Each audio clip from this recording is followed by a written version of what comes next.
And the truth is, even when you start with an idea that you're super passionate about, in greater than 50% of chances, you thought you were starting a jazz trio and you made a rock band or a southern rock band, whatever it is. You'll find your sound, and you'll find it by doing it. You have to play the music. And so waiting for the perfect idea is the enemy of success in a lot of ways.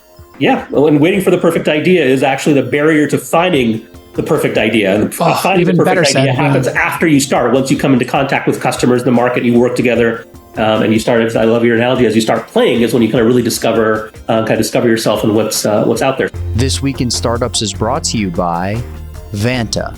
Compliance and security shouldn't be a deal breaker for startups to win new business. Vanta makes it easy for companies to get a SOC 2 report fast. Twist listeners can get $1,000 off for a limited time at vanta.com/twist. Crowdbotics. Great ideas can change the world. And Crowdbotics is the fastest way to turn those ideas into code. Get a free scoping session for your next big app idea at crowdbotics.com/twist. And Fitbod. Tired of doing the same workouts at the gym? Fitbod will build you personalized workouts that help you progress with every set. Get 25% off your subscription or try out the app for free when you sign up now at fitbod.me/twist. All right, welcome back to the program, everyone. Today we have another amazing guest, one of my favorite people on the pod or just outside the pod. Dharmesh Shah is the co-founder and CTO of HubSpot. He was on the show 10 years ago, this year, episode 334. He is an incredible supporter of founders, angel investors, thinker, and a friend of the pod. Welcome back, sir. Thanks for having me. Glad to be here. You and I became friends because we share a passion for entrepreneurship and writing those 25K, 50K checks, 100K checks into early startups. I think we were both in Raul's first company. I think we were, yeah. Rapleaf, I think it was called. It was called Rapportive. Rapportive, that's right. Rapleaf was the other one that was doing APIs around social media. Yeah. But Rapportive got sold to LinkedIn, and then you and I were the first investors in Superhuman. And it's one of the great things about having a reputation as a supporter of founders early is they always remember you supported their first company, and they always have room for you in the next one. Maybe you could talk about, we got so much to talk about with AI and HubSpot and all the great things going on in the world, but I wanted to start just with what you learned being an angel investor and supporting other founders in relation to building your own company and keeping your own mind sharp. Yeah. So I'll tell you a quick story of how I got started angel investing in the first place, because I was in grad school at MIT here in the Boston area. And I had just sold my last startup, and I had promised my wife I was not going to do any more startups. And that's why I went back to grad school. It's like, okay, I'll get my master's, maybe get a PhD and go teach. That was the original plan. And, as fate would have it, I think the entrepreneurial genetic flaw is very real. It's hard to stop it just once. I was having withdrawal symptoms months into into selling my last startup. And so I'm like, okay, here's what I'll do. I will start doing angel investing, which I'd never done before. I didn't really know anything about it, to live vicariously through other founders. It's like, I don't have to have my own startup, but I can at least participate. And it's a little bit like having a niece or a nephew where you get to play with them. They're fun. It's awesome. But then you hand them back to their parents and you can go to bed and get some sleep. So that's why I started angel investing early on, in my second year of grad school. And then, ended up starting HubSpot, which I wasn't supposed to start after I met my co-founder in grad school, and then just kept up with it. But I have a very kind of atypical style to my investing because I'm a very big believer in focus. And once we started HubSpot, I'm like, okay, well, this angel investing thing is really not going to work because it's kind of hard to do both things. So I set a bunch of rules up for myself, which is I'm going to solve for time, which is reduction of time, not money, not return. So I don't meet with founders. I don't take calls. Don't sit on boards. Don't do all the things that might contribute to kind of increasing the amount of time. No due diligence. Try to make my decision in 24 hours. And so kind of kept up that policy because that was the only mechanism by which I could continue to angel invest and feel like it was not taking away from my kind of primary activity, which is, as startups can be or should be almost all consuming. So yeah, I've done, I think, not as prolific as you have done. A little bit over 100 now over the years. I'm at 400, I think. But I have a firm now. And what you pointed out, the stack of things that eat your time, due diligence, and then post-investment support, and then making decisions on pro rata. And then all of the anxiety that comes with the fact that, in your child, and kids and grandkids kind of analogy is really apt. And it is the case that the problem child, if you have 5 kids, the child who is a rebel or who gets involved in shenanigans and has trouble at school is the one that takes all your time. And then the 2 or 3 that are just absolutely gifted and rocking it, or the 1 or 2, they don't get your time. It's a very hard conundrum that I do not have an answer for, because you're kind of judged on your reputation. And then the people, like all detractors, and from having HubSpot and doing marketing, your detractors are really important to keep an eye on, because they'll keep you from having future success. And you got to really try to control the number of detractors. Even if you have a great product, somebody has a bad experience in your restaurant, you could be 3 Michelin stars, but that detractor is going to destroy you every day of their life until they get their perceived retribution. It's a really strange thing. But talk to me a little bit about where HubSpot's at, where it started, and where it's at today. It's been pretty rough road in terms of the public markets, but you seem to have weathered the storm and have a very solid product that people feel is indispensable, if I was going to use a word. When I talk to startups, and you guys are really generous to startups with your startup program, but it's kind of indispensable, I think, and affordable. So talk a little bit about the state of the company today and who are the customers and what do they use the product for primarily? Sure. So HubSpot is now 17 years old, so it's been a while. Time flies. They grew up so quickly. And we're about 7,000 employees, and as you noted, it's publicly traded, about a $25 billion market cap based on which week you look. It's been a interesting journey. We can talk about kind of the pre-IPO times and going through the IPO process. And our kind of primary offering is we offer a CRM platform. So it consists of marketing, sales, service, software, operations, everything you need to kind of manage your go-to-market and manage your relationship with your customers, offered as a pure SaaS product. One thing that makes HubSpot kind of noteworthy and remarkable is for all of our 17 years, we've been focused on the SMB market. Despite every quarter since our existence, everyone always asks us, including our investors and would-be investors, like, okay, it's fine that you started an SMB, but what's the plan to go into the enterprise? Because that's kind of the natural, I think of this reverse gravity that happens in software where outside of any kind of intervention or pullback, you always get pulled up in the market over time, right? The product gets more powerful. And as you move up market, usually all the numbers that you care about will look better. Your LTV goes up, churn goes down, all the numbers look better. Average revenue per customer. Yeah, pick your metric of choice, and usually as you move up market, it gets better. But we very deliberately chose not to allow ourselves to get pulled up and stay focused on SMB, which at the time was relatively controversial and hard to get funding around. It's now gotten better, including HubSpot. There's other companies that have kind of succeeded in SMB, but back then there were not a whole lot of software companies that had kind of built big global brands, multi-billions of dollars of market cap. Focus exclusively on SMB. So that's why did you make that decision? What was the reason to go after the wisdom, the collective wisdom at that time? Yeah, a couple of reasons. One is I'd been in enterprise software before, so I'd done an enterprise software company, and there are good things about it. But the bad thing is that you have these kind of long, extended sales cycles. You have a high degree of influence from your larger customers on the product roadmap and things like that. And quite frankly, it's just not that fun. You're serving the Fortune 500, and it's kind of very niche. I didn't find it to be that fun. It's lucrative, at least it was back in the day, and probably still is. And so if you look at the other modality, right? So you can have serve the Fortune 500, or you can build a consumer software company. The issue with consumer software companies is that they have very bimodal outcomes. Either you're the next Facebook, the next Google, the next whatever, and you're worth $1 billion, or you're nothing at all, right? It's hard to incrementally build something in the consumer world because often it's kind of subsidized through advertising and things like that. And the nice thing about SMB is that it has the elements of both, right? It's got the elements of enterprise software where you can solve a problem and charge money for a product the old-fashioned way and make money that way.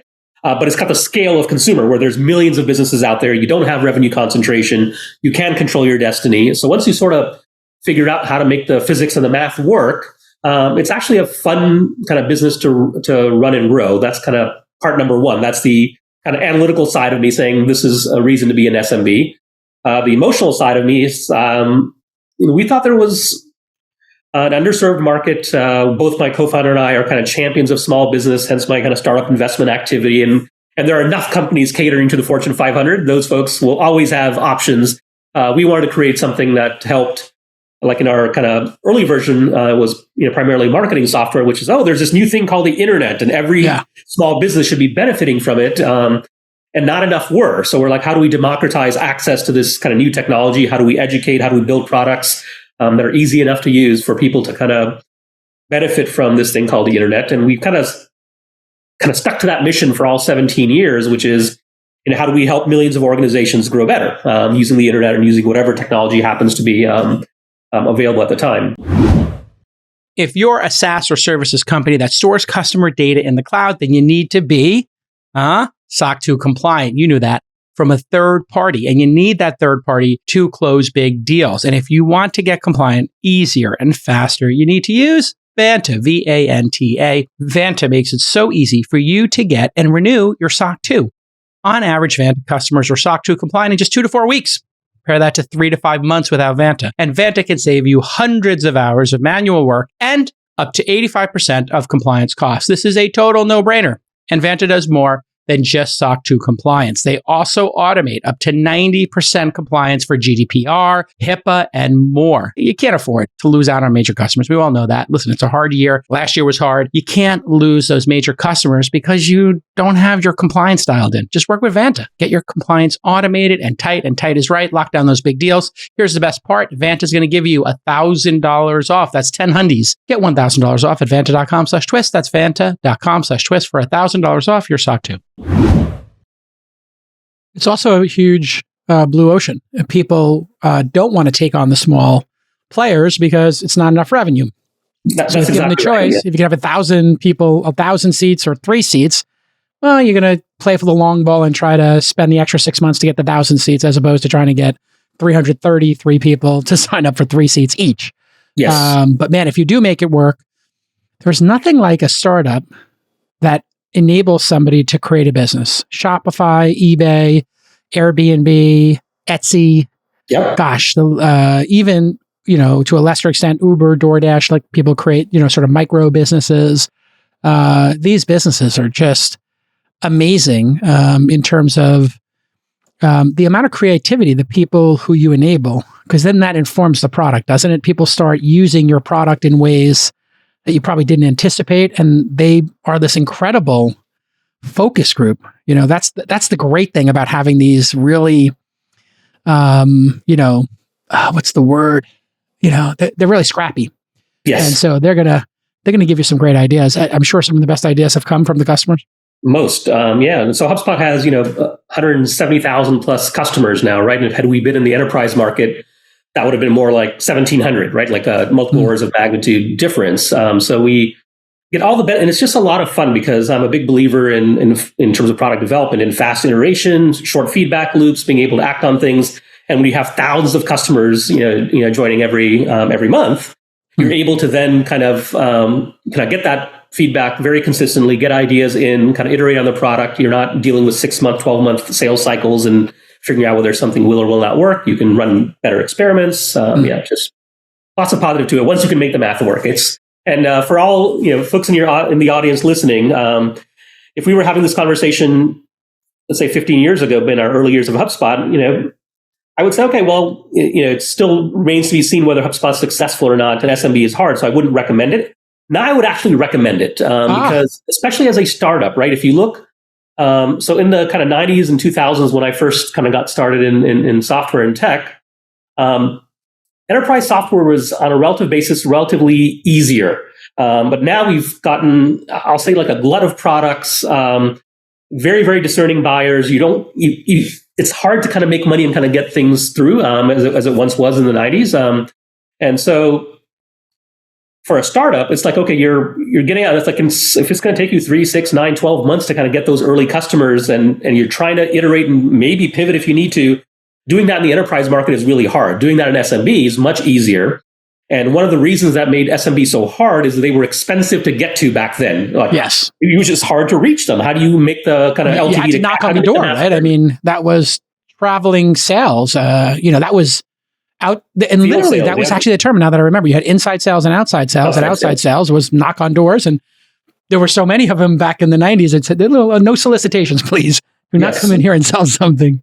Yeah. But now that we have Shopify, there's HubSpot, there's Proofpoint. So even if you're raising money, which we can talk about that, whether the good and bad of venture capital, but I think SMB is still a vibrant market for entrepreneurs to kind of tackle because it's kind of easy to get started. Everyone knows 20 people that are entrepreneurs or small businesses. We're 1 degree removed, so they're not sitting in some ivory tower that you're going to spend 6 months just trying to get a meeting with the decision maker. The decision maker is usually the founder, CEO, and it's much easier. It's a much more fun business. I suppose the small businesses too do not have cycles to waste, so you can get to a very quick decision. I need this. I don't need this. Yes. I don't have time for this. Whereas if you go to a big company, and I worked at a big company for like a minute or two, AOL and Sony, selling one company and then starting my career, it lasted a year at each. There would be meetings and committees, and there were middle managers who I realized all they did was go to meetings all day. And I was like, what do you do? And I go to meetings. I don't know if you saw Toby's his awesome calculator this week. Yep. This meeting cost $2,000. Yeah, that was awesome. They should put that meeting on. Whoever sets up the meeting, it should be billed to their department. They should get the bill for that. If you're going to pull in 6 developers for $200 an hour or whatever they cost, you should get the bill for it. And it's not just that they're having kind of meetings and they have these committees. They have this... you need just one relatively influential person in the company that's going to say no, that can veto that that potential deal for whatever reason, right? It could be stay the market, and so you're just kind of jumping through these 12 flaming hoops, hoping that I got through this committee, I got this person to approve it, I've got my champion doing this, whatever, and then ultimately maybe you get a sale 6-12 months in. Whereas in the small business world, it's like you've got one person who's generally an optimist, they're an entrepreneur, they took a risk. They're used to that. You don't have people whose entire job or most of their job is saying no to things, right? That's not, which in the enterprise world, you get all the time. So let's widen the discussion here. Sure. What is your advice to founders or potential founders, not people who've done it before, but people who haven't? We have massive layoffs in tech. I don't have here in my notes if you did a riff, but I'm assuming you probably did. If you were part of the over-hiring trend. We were all hiring for explosive growth. We'd be interested to hear your thoughts on the lessons there. But putting that aside, a lot of people who had jobs at Uber or Google or Microsoft suddenly find themselves with a decade of experience and 2 or 3 friends who were getting paid ginormous salaries, huge options. And now they don't have 4 offers competing for their services. They got 0. Yep. So some of them are looking and going, these offers aren't great. Maybe I should start a company. Best reason to start a company? Who should start a company? Why should they start a company? So I think 2 reasons to start a company. I don't think that should be one of them. I mean, if you were already considering it, that can be one of the factors that says, okay, well, my opportunity cost was too high. I've had good ideas. But the 2 reasons to start is you've got a passion for a particular kind of problem that you want to solve in the world, for whatever, set of customers. Or you've got a set of people that that you'd love to work with and do something with, right? And HubSpot actually falls in the latter camp. HubSpot, we had not actually decided on what the final idea was going to be until after we started the company. The first decision we made was that Brian and I, my co-founder and I, were actually going to start something. And it's like we were looking at several ideas. One was going to be like an Oracle for SMBs, like an ERP kind of thing. We've looked at marketing. And so my advice to founders here would be, like, on the idea front, I'll give you my kind of quick framework we'll talk about the idea and we can talk about, kind of founder selection. On the idea front, one of the mistakes I think would-be entrepreneurs make is they assume that in order to kind of take the leap of faith and start a startup, they have to have this really great, perfect idea. And I don't think that's true. And even if you happen to have a really great near perfect idea, you wouldn't know it a priori at the time. Until you start a company, the kind of greatness of the idea does not really reveal itself. Often, if you kind of study startup history, a lot of the kind of success stories that we've seen actually became successful for an idea that was not the original founding idea, right? They kind of pivoted along the way and something very different happened over time, either a full-on pivot or at least incrementally, the company looks very different from the early idea. So the corollary here would be, it's like, okay, well, if most successful startups end up with an idea that was not the original idea, then how much does that original idea matter? Should that preclude you from starting? Okay, so that's kind of a very important insight, I think, for founders to understand, because as you said, hey, if you got 3 people you like to play music with, hey, just start playing music, start the band. You know, Yes. You're going to love it. And the truth is, even when you start with an idea that you're super passionate about, in greater than 50% of chances, you thought you were starting a jazz trio and you made a rock band or a southern rock band, whatever it is. You'll find your sound, and you'll find it by doing it. You have to play the music. And so waiting for the perfect idea is the enemy of success in a lot of ways.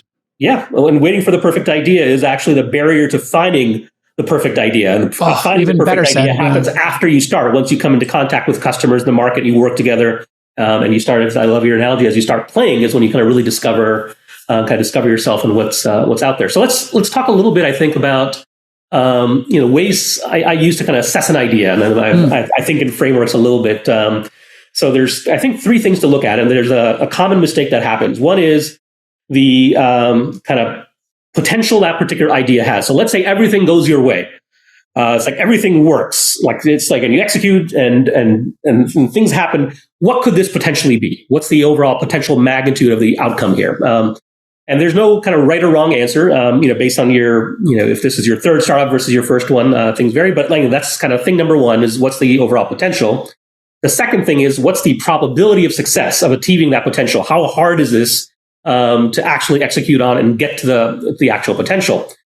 The mistake I think entrepreneurs make is they start with the probability question. What are the likelihood of me pulling this off? And if that's too low, they never even think about the potential. Right. And you play poker and are into stats and kinds of things. For instance, if you have a 10% chance at $1 billion outcome, right? The expected value of that is 10% of $1 billion. It's worth $100 million, right? Just putting everything else aside, all things being equal. If you have a 50% chance at $1 million outcome, yes, you have 50% chance at $1 million. That's worth $500,000, worth far less. Now, obviously, a lot of it has to do with what you can put at risk and all those things.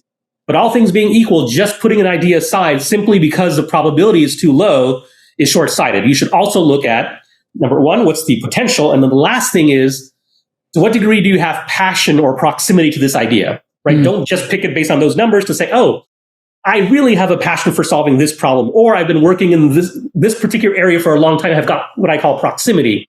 So a combination of those 3 things helps you kind of pick amongst the ideas that you might pursue. Look at the right mix of, okay, here's something I'm passionate about that's got decent potential and is a level of risk in terms of the probability that I'm willing to accept. And then you kind of pursue it.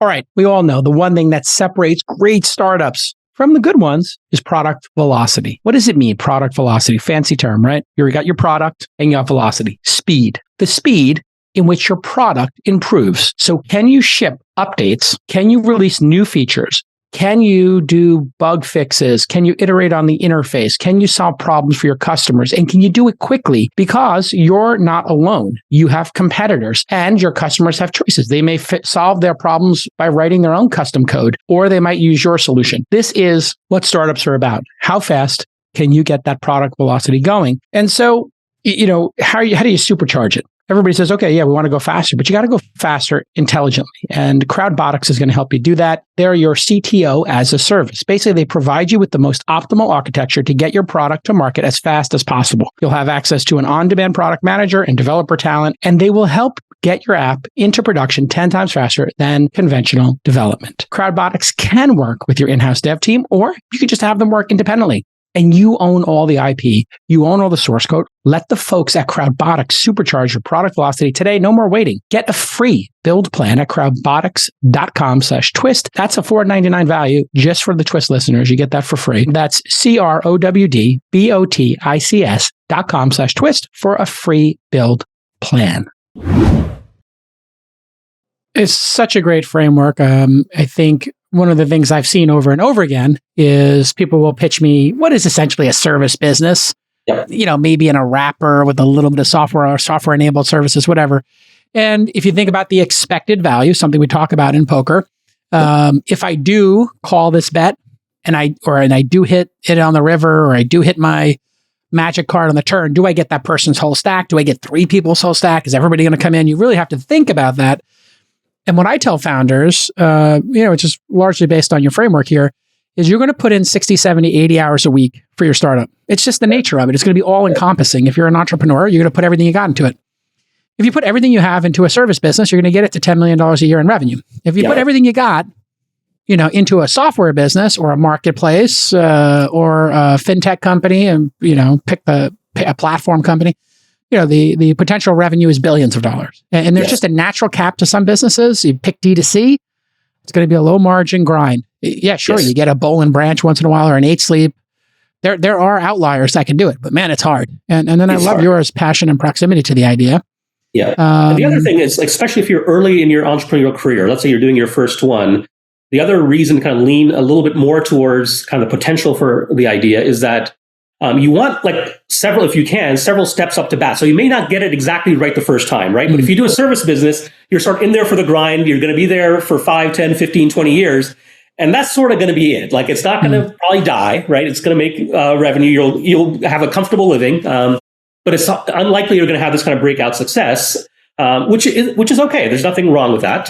But if you really feel like this kind of entrepreneurial drive to kind of take your swing bat and swing for the fences, you're better off doing a product-oriented company. And as it turns out, in my experience, and this is a little bit paradoxical, it's often easier to pursue a larger idea than it is a smaller one. And the reason is that a larger idea will attract better people that are more ambitious, that kind of thrive on that challenge. Like, we're going to do this thing that's really, really hard. That's the way to get people kind of into the company that will help you increase the odds of your success. Whereas if you're going at we have a high potential, it's like a 70%, we're going to all make money here. It's going to make, be $1 million, $5 million, whatever it is.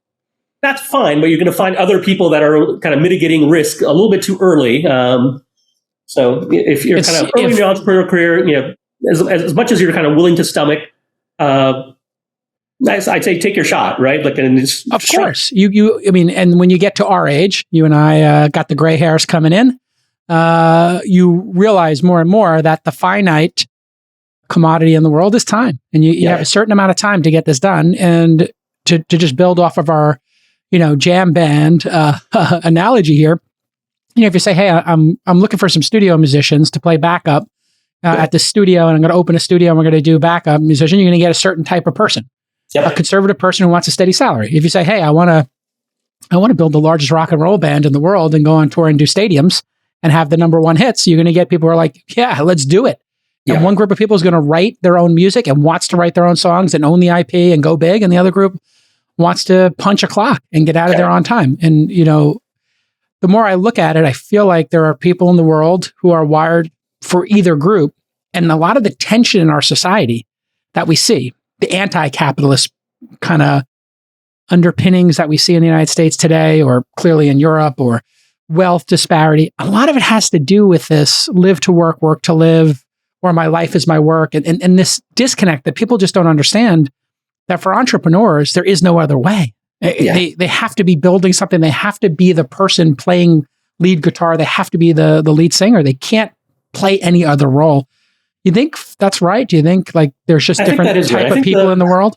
Yeah, this is not a popular opinion, but I'll put it out there anyway. HubSpot has 7,000 people, and we have the entire broad spectrum of people at various stages in life, various temperaments, which is great. That's one of the values to scale, is that we can kind of support whichever modality you have. So there are people that are kind of like I want, more balance in my life. I want this and that's fine. I think that's totally okay. Where things start to not be okay is when you pick a particular mode that is incongruous with what your expectations are. So let me give you an example. In every competitive endeavor that humans will ever undertake, there's always sacrifice to be in the kind of top 1%, top 0.1% as far as outcomes, right? If you're in the Olympics, you don't say, you know what, I was born with this talent. I can really run faster, jump higher, whatever. And so I don't really have to work all that hard because I've got all this talent. No one shows up for the Olympics without sacrifice, without getting to that point, and even then continuing to do that as an Olympic athlete. Same for music, same for any competitive endeavor, right? Where you're trying to be in this kind of small percentage of outliers. And not everyone necessarily needs to do that, but it's like if you're expecting the outcome of one of those outliers, but you're not willing to make that sacrifice, that's when conflict starts to occur. It's like, okay, well, it's fine to pick one path or the other, but you can't say, well, I want hundreds of thousands of adoring fans, but also I really don't want to practice, 5 times a week or 7 times a week. I don't want to be famous. I want to have 80,000 people pay $200 a ticket for my show. I'm Taylor Swift. I want to go on a tour. But I don't want people to ask for a selfie. It's like, you're going to get asked for a selfie. Yeah. And you know what? To her credit, she does that fan service. But there are people who are like, they want it. They don't want it. Mark Knopfler from Dire Straits, man, when they hit the peak and they were the largest tour in the world, they had 2 different sets. And this is when he said, when you own your own stage, that's when you know it's gotten too far. And they owned 2 stages. And in Sao Paulo in Brazil, and then in Venezuela, Argentina, Mexico, Southern California, the stages were moving while they were playing 3 nights at the next place. And they were doing 250 gigs a year. They were printing money. But he said it was now a beast. And he just disbanded Dire Straits at the peak to become, a folk singer, basically. Yeah. And he did his solo albums. And I still love him for both eras. Miss Dire Straits. But I think you do need to know, it's like it's the absolute perfect example. If your expectations are set right, and at a big company, you need people who are steady and long term, and you don't need them to come in every weekend. Go if you're the sales team and you hit your numbers, God bless. Spend time with your kids. If you got to leave at 4:30, 5:30, pick up your kids, that's great. But when you were a 19-person HubSpot, I guarantee you people were there at 10 o'clock at night and on the weekends. Yeah.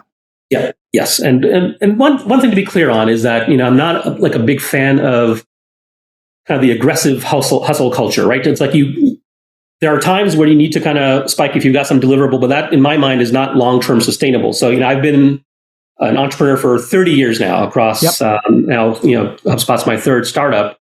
I've always valued sleep. My average sleep time, which I've tracked is, has approximated like 7 to 7.5 hours for all those 30 years. Right. So I don't ever, and it's not that I don't work hard. It's not that I'm not committed or whatever. But it's, so you have to find that balance, because same thing, once again, going back to, and I have never played professional sports of any kind, or sports of any kind for that matter.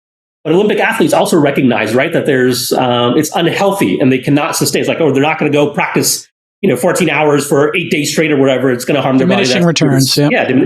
Or negative returns, not even just diminishing. You get no returns. It actually causes you harm. Injure yourself, right? Yeah. Injury, exactly.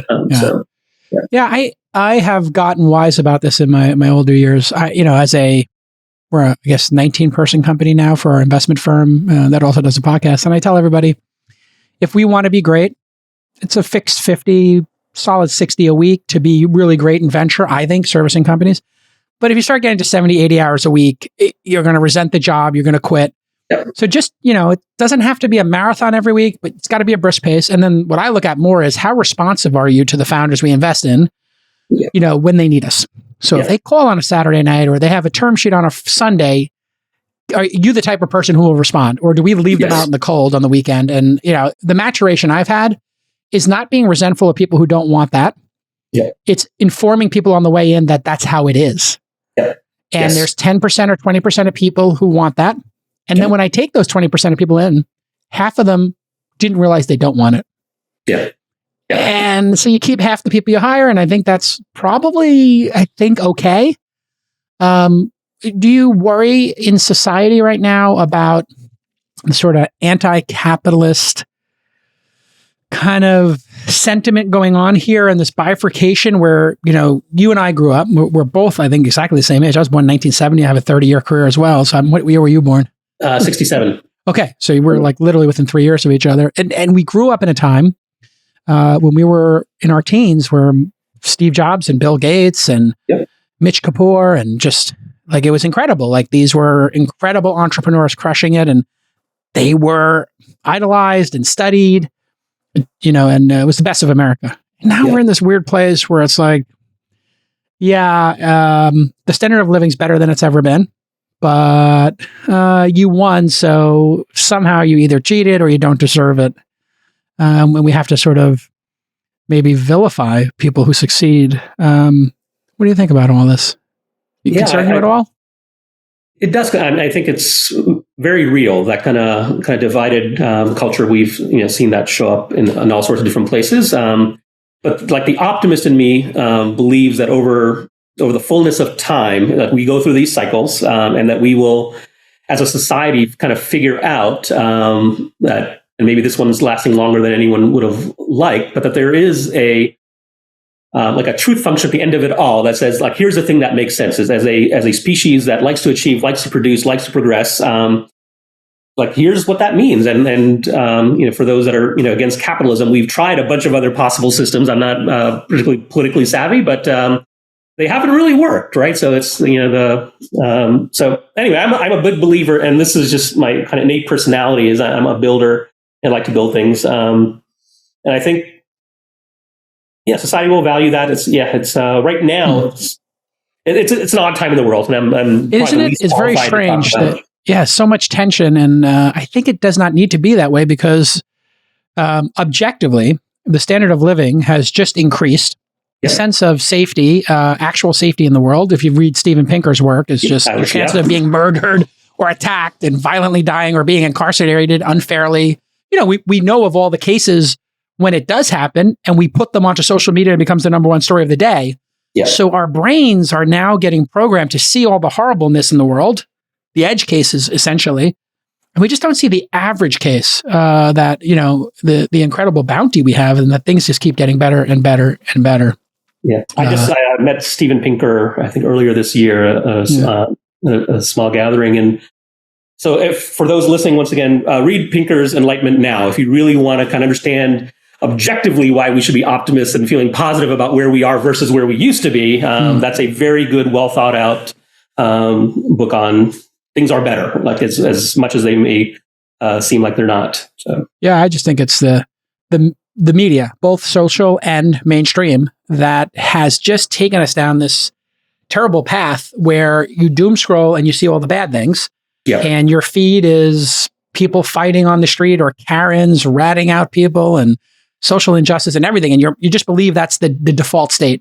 Yeah. When actually the default state is, most Americans actually get along. And if you met a couple of Republicans and Democrats and independents, religious people, atheists, could all sit and have a piece of pie together and a cup of coffee and have a grand old time. Yeah. And that's why, and people are like, how could you be friends with David Sacks? I'm like, because we have a hilarious, fun time together. Right. Yeah. Because we love each other, we have a great time. And they're like, but you disagree. And it's like, okay. Over what? Ice cream flavors, beverages, politics, who cares?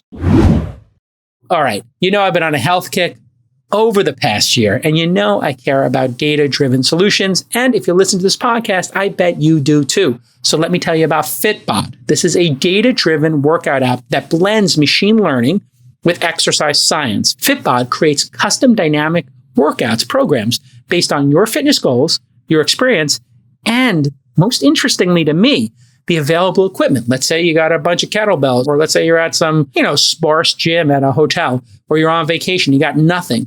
Well, Fitbod will maximize your fitness gains by varying the intensity and the volume between your sessions and leverage the equipment you have or don't have, as the case may be. You can customize the length of your workout, what muscles you want to target, and so much more. So let's say you want to get a 30-minute workout in, and I want to do chest, triceps, and abs, but I'm staying at an Airbnb. There's no equipment. Fitbod can create a perfectly optimized workout for me based on these parameters, and it will do it for you too. Check it out. It's amazing. The design of this app is extraordinary. I was able to invest in it. That's how impressed I was with it. Fitbod takes the guesswork out of fitness. Just open the app and start making progress. You deserve it. Get 25% off your Fitbod subscription or try out the app for free when you sign up now at fitbod.me/twist. That's fitbod.me/TWIST for 25% off. What about the downturn and starting a business in the trough, which you and I have done, and we've invested in businesses in the trough? It's a little bit counterintuitive, is it not? It is, but in my mind, that like the oscillations of the market, up, down, upturns, downturns. There's really never a bad time to start a business. There are bad reasons to start a business, right? If you're saying, "Oh, I'm going to do this because I want to make millions of dollars," there are easier ways to make millions of dollars with higher, likelihood of success, based on your background and things like that. But in terms of like down market versus up market, I think the net of it is, I think we've seen, and there's probably data that exists somewhere, that like the number of startups and successful startups that were started in down years or whatever is probably comparable. I don't think there's like two standard deviations of difference between one versus the other. So right now, I think is and we'll have to talk about AI at some point, because I think that's the other thing. Next question. Let's do it.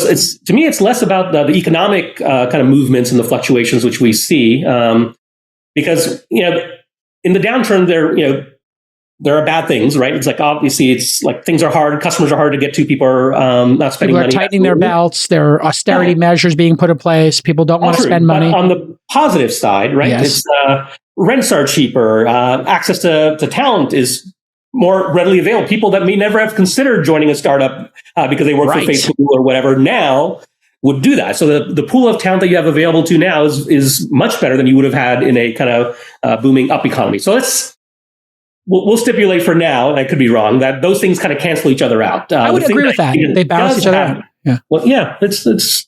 I literally was looking at an office space yesterday. Like, I'm looking for a place for my startup accelerator, and I was looking at a little garage, and they wanted $2 change a square foot per month. And the guy told me, like, there's like places that have $3 a square foot Class A office space. Yeah. And I was like, really? He's like, they'll do anything to get anybody. Yeah. At 1/3 the price. I was like, wow, that's incredible. I could literally be sitting in a Class A office space with views of the bay for $3 a month. Yeah. Hilarious.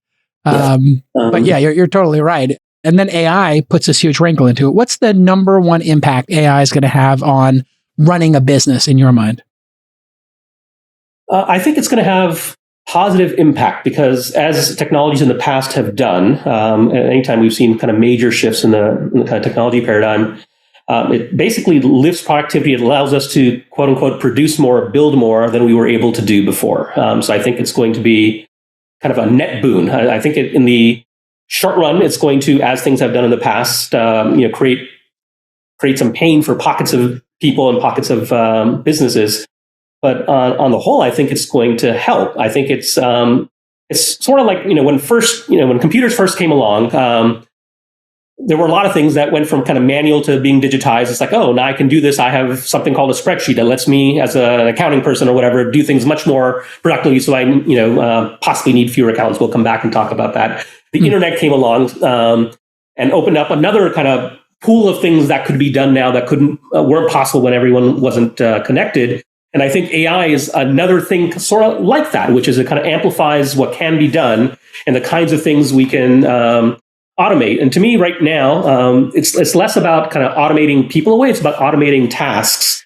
So the way I think about it is like, if I were to walk into or chat with a Zoom was more likely, someone at HubSpot is like, by the way, I'm going to give you budget to hire 2 assistants because you're doing a great job and I need you to help me more with this thing that has more impact on the business and is higher value that I think you're exceptionally good at, but hiring the 2 assistants will free up your time. If I went there, they would see that as a unequivocally positive thing. It's like, yeah, of course I can use 2 assistants because I do all this thing, whether it's meeting notes, whatever it is, scheduling. Yep. That's one of the kind of AI we should think of as that. It's like you're going to now be able to hire assistants, quote unquote, in the form of software that will do things that were taking up time that were either rote, that were repetitive, that did not require your degree of acumen and creativity, thereby freeing up your time to be able to work on those things and create more value. And over once again, the fullness of time, the value that you as an individual derive from the company, derive from the market at large is a function of the value that you create. It's going to be some fraction thereof, right? And this allows you to kind of raise that value that you're kind of contributing to the business or to society. So, yeah. We had a name for this in the 80s and 90s that you well know, business process automation, BPA. Yep. And there were Gartner Group or, I don't know, consultants going around, Boston Consulting Group. They would study your business. IBM would come in and they'd say, okay, this piece of paper, workflow, Lotus Notes, all these pieces of software. This is how this piece of paper runs from the 9th floor to the 7th floor and then down to the typing pool and then back up to the CEO's desk and gets filed. And they're like, we can actually do that on a piece of software. And my initial reaction to all of this amazing ChatGPT 4.0 and software, I made everybody buy it in the organization because you can only buy it personally. $20 each, $400 a month, $5,000 a year. And we use Notions AI and some other AI assistants. And I have them look at the tasks they do every day. And they said, start sharing, because you can share on ChatGPT, start sharing when you do your end of day report. We do like a little start of day, end of day report to keep each other accountable in Slack. I said, I want you to link to your ChatGPT threads. Yep. And if you don't do any, that's okay. But other people can suggest to you, hey, I should do that. And we had one person who's ambitious in the company, Brian, and he did it for the sales team. And he showed them when they were doing some event sales, hey, here's how I would do these prompts. And it I saw the salespeople's heads go that was 4 hours of work. Yeah. And once you start getting into this, I don't know if you've been doing the prompt. Have you started doing prompt optimization yet? Oh, yeah. I am deep down that rabbit hole, Jason. Boy, is this exciting. You are an SEO expert. You are an event. I literally did this for my event because I come up with creative ideas for all-in summit parties and stuff like that. And I was like, you're an event manager. You're doing a James Bond theme party. What are some activation stations that would delight the customers and make it memorable? It was like, you should do casino games. You should do a photo booth. And I was like, yep, that's everything I would have suggested. And then there were 3 that I was like, didn't think of that. Yep. Let's do those 2. So what have you gotten to? That's the role. What do they call that? Role something in prompt engineering? Agent-based things, I think, is commonly used term. Agent. Oh, agent-based thing. Yeah. So you set up a role. You are a lawyer. You are an SEO expert. What else have you started to learn here? So I think, the evolution has been, when we first, and it feels like an eternity ago, but in December. It was a kind of a single shot. You kind of typed in a prompt and you got a response back. Then ChatGPT launched in November of 2022 last year. And that made it more conversational. So you could actually have a back and forth and say, oh, well, give me that, but tweak this or do this or do this, right? So it's a multi-step thing. I think the next wave of kind of evolution is going to be around moving to this truly kind of agent-based thing that says you have higher order kind of goals or tasks. So instead of saying, oh, write me a blog post, it's like, I'm going to launch a new event in 6 months.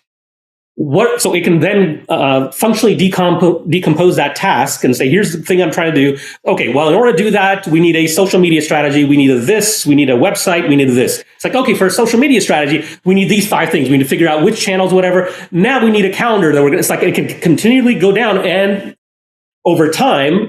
So in the early days, maybe it just gives you a list of things broken down, like in the kind of tree. Here's the kind of the project map. Over time, more and more of those tasks that need to be done can just simply be done in an automated way. So I think what we're going to do is kind of raise the level of abstraction that we work in instead of having this very kind of task-oriented. The task-oriented thing is like having a really super smart intern, brilliant, really quick, picks things out very quickly, is well-read, well-knowledgeable. Go get a Starbucks for everybody. Give them very detailed instructions in order to kind of really get the thing that you want. And what we're going to move to is kind of a higher order, someone that can have discretion, someone that can look at their own output and say, yeah, I did this, but it's not quite that good yet. And I think, we talked about role-based things. So imagine agents, and there's here's how I think about it. I'll stop after this one, but I think keep going. You're cooking right now. What I think of is like creator agents, right? And that's what we sort of know right now. Is like someone that can write an agent that can write a blog post, can do or create an image, marketing plan, like a graphic designer. Yep. Then there are what I think of as like curator agents, and what curator agents are is like, oh, I have these automated agents go off and create 100 different designs for my slide deck for this cover image because it's super important, or for my blog post, whatever it is. The curator says, I don't know how to create things, but I know how to pick the best one based on the context that I have available about the business, right? So, and you can separate those 2 things. One creates, the other one picks of the creations, and that's sort of what we do as humans. And the third one is around coordination. To say, okay, I have access to creators, I have access to curators, and there's a kind of master agent, like a manager almost, that says, I'm going to try and put all these pieces together and get the output in a form that is optimal for you. It's like, okay, well, I don't just want a list of my competitors and a competitive strategy or how it's like, I want a 30-page PDF that actually gives me, like a McKinsey report might do, and gives me all those things. And I don't know or need to know all the pieces that had to come together and kind of deliver on that kind of high order, desired outcome. And I think that's where we're still very, very early in that evolution. But the rate at which things are moving, this is the thing. It's like, okay, well, 3 years ago, had we described to someone what was now possible, that we know is possible because we use you it and I would have laughed every day, right? 100 million people have been exposed to it. They would have thought, oh, no, that's going to be decades out. That's what everyone was saying, right? And so this kind of thing, this kind of agent-based model, in a normal world, I would have said maybe that's 5, 10, 20 years out. No, I'm not so sure. At the 5, 10, 20 months out is probably. Yeah. So we'll see. Yeah. I think the way you framed it is exactly correct. What I've learned is that you start to think of this as, like you're saying, the intern or the associate. Hey, here are some tasks. I don't want to do them. Find me, locations for the event, write a couple blog posts, find a list of speakers. But then, hey, you're an event producer, make me a marketing plan. Yep. Okay, now execute on the marketing plan. And hey, we have somebody who's our metrics person.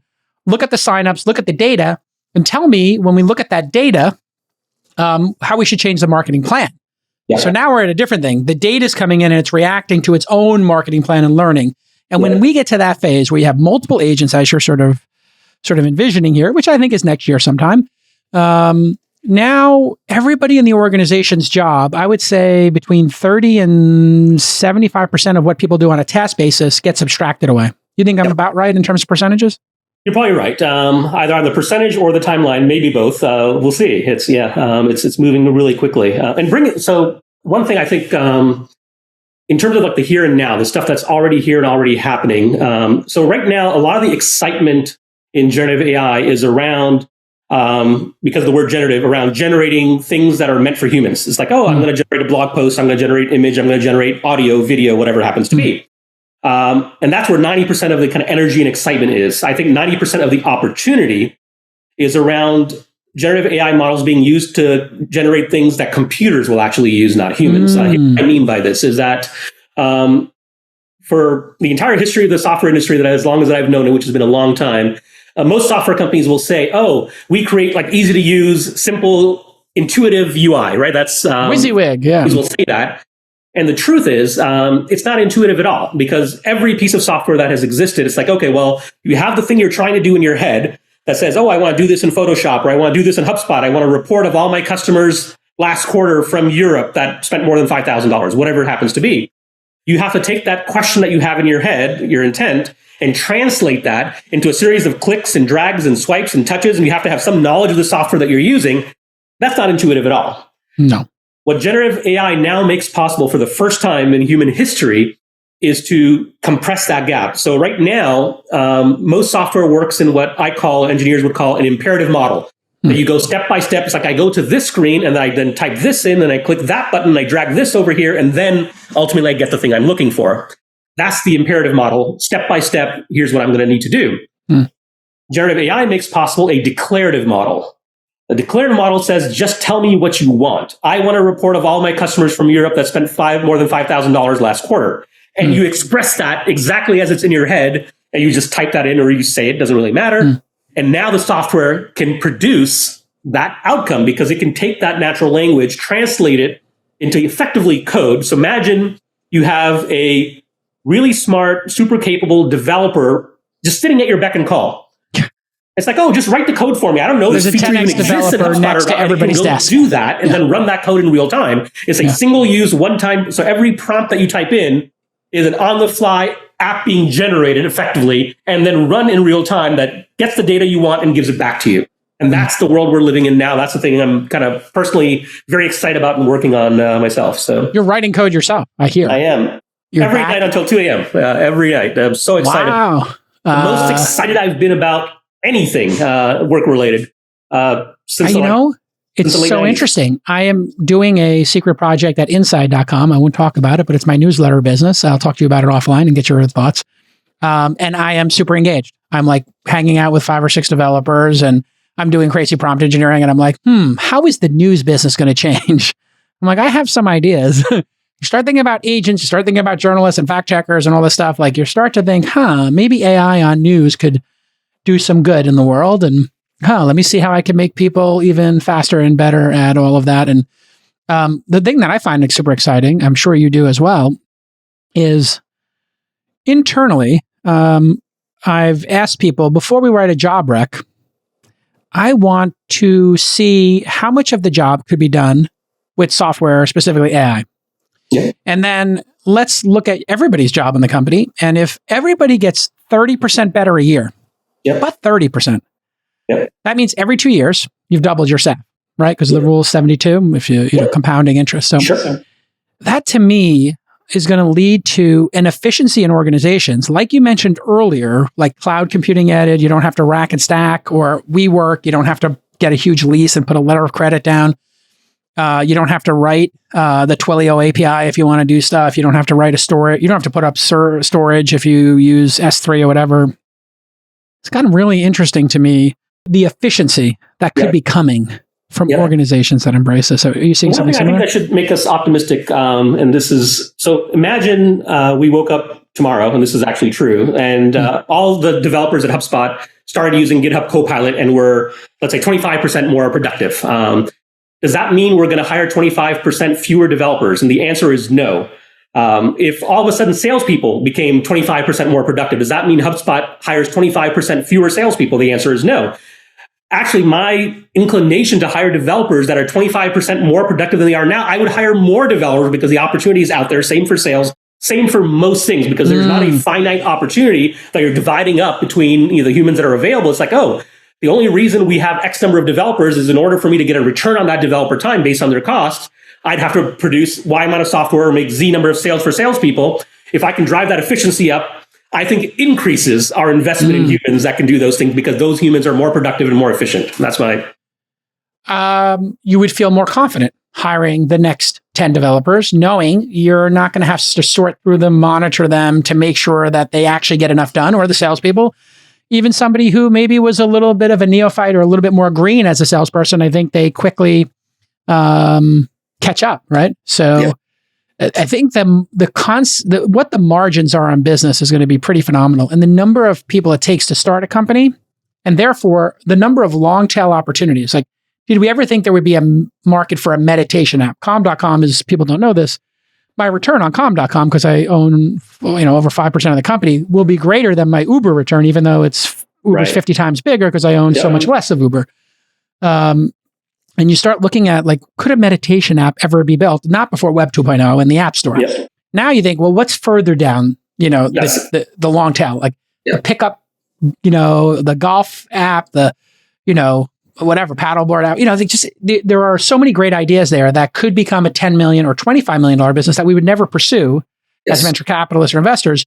But, if it only takes 5 people to get it there, that's probably worth doing. And it will be so much easier. And you start thinking about your growth. I mean, you guys have had spectacular, consistent growth since inception. Listen, you can't make forward-looking statements, but I can. I think for SaaS businesses that control costs and then deploy this, that's why I'm buying a lot of public at-scale companies' stocks. Even as I have access to the greatest private companies, but the public companies, I think, are undervalued in some cases because of AI and the amount they're going to get done with less. Yeah, and it's not. There's 2 parts, and I agree with all of that, which is SaaS companies will become more efficient, and I think that'll be great. But the other thing that AI opens up is allowing software companies to do things that weren't really possible before. Where it's not a matter of efficiency or making something 25 or 50% more productive, more efficient. It's like, what are the things, and we're thinking about this every day now, like, okay, well, as a CRM platform company, what can we now make available to customers that 2 years ago just couldn't be done, like at any price this was not possible. It opens up new opportunity for new products, new services. So I think I'm very bullish on the opportunity, especially for entrepreneurs. This is a great time. Learn about AI, figure out where the gaps are, find some target market. Everyone, just like the internet was back in the day, it left no business untouched, right? Like now it's like, okay, AI will leave no industry, no business untouched. And there's a ocean of opportunity out there. It's an exciting time. Yeah, it's so clear to me that you're 100% correct on this. And I just look at where developers and entrepreneurs start moving their energy. And I think there's like pre-2023 or let's say ChatGPT, we'll give them credit at OpenAI, pre-ChatGPT 3.5 enabled stuff and post. Yep. I won't give the exact startup ID here, but I got somebody in the accelerator and their business is based upon meetings that occur in the world. Ooh. Now, these meetings there's a lot of them going on, and they're hours long. And while the videos exist of these meetings and access to them is public, the transcripts and the analysis is not. Right. To put analysts on these tiny little meetings that are occurring would be cost prohibitive.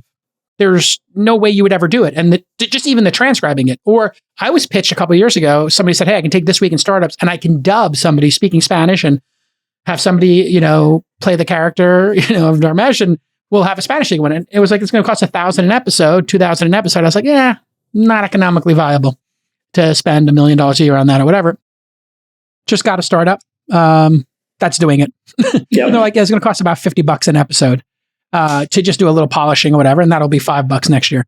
And it's just something like, I think they're building this into YouTube. So this conversation on YouTube, you'd be able to, if you were in Japan or, wherever, just change us to speaking in Japanese. And man, is it powerful when you think about that. 100 million people who are in Japan and don't speak English, being able to watch content in real time. Yeah.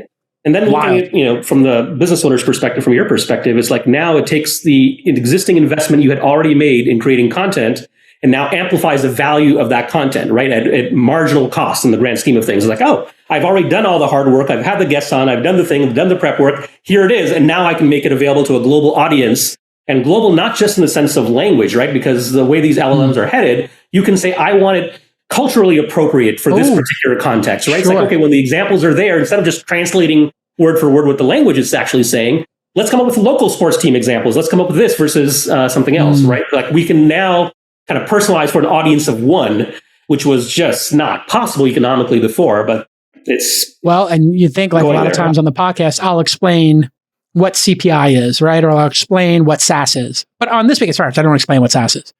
But if somebody didn't know and you're like, you're a neophyte, it would literally take a moment to have me and my voice say SaaS, software as a service. Yeah. That's software that's available for rent per month that you can cancel. Yeah. All right, listen, Dharmesh, amazing to have you back on. I can't wait to see all the stuff you're building at HubSpot. I know you're deep in the lab. There's no announcements yet, right? Not yet. But I know you got announcements dropping. Yeah. You're a publicly traded CEO now, so we got to be careful. But you got to promise me when they drop, you come back on. We got a deal? We'll do it. All right, that's it. All right, my friend. Have a great summer. Great to see you. What a great hour together.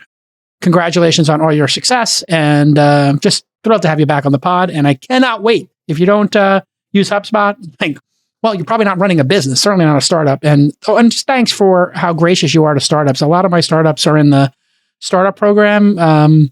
What's the deal you give them? Because you and I talked about this in the early days, and I was like, hey, I don't think this is viable for startups, your pricing. And you're like, oh, I'll fix that. And sure enough, you did. So I think it's like 90% off for the first year, the first 2 years. Just like I'm not close to the details. Anyway, I appreciate you doing that because all of our founders take advantage of it. Just type in HubSpot Startup Program. You'll find it. All right, Dharmesh, we'll see you next time. Bye-bye, everybody. Thank you.